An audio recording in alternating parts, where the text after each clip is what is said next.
On va mettre les choses au clair tout de suite et je vais le dire dès le début. Le couscous, c'est un plat amazigh, c'est un plat berbère. Je ne dirai jamais que le couscous, c'est un plat d'origine arabe. Maintenant, ce qui me fait rire, c'est que dans votre tête, le couscous, c'est un plat avec des recettes inchangées qui existent depuis la nuit des temps. Et nous, quand arabes, on est arrivé au Maghreb, on a trouvé ces couscous déjà tout prêts.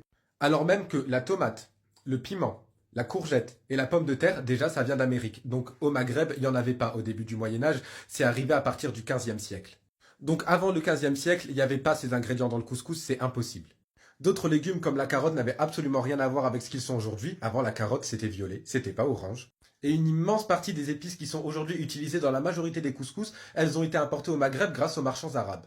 Les vrais couscous, les couscous originels comme ils étaient consommés avant l'arabisation au Maghreb, ils n'ont rien à voir avec les couscous d'aujourd'hui pour une grosse partie d'entre eux. Si aujourd'hui on a autant de couscous au Maghreb, c'est en majeure partie grâce aux Amazirs parce que c'est quand même les créateurs du plat, il faut pas l'oublier.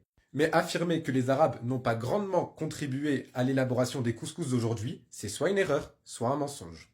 Tout simplement parce que les recettes de couscous qu'on a aujourd'hui, elles ont été faites à une époque où le Maghreb était déjà très fortement arabisé.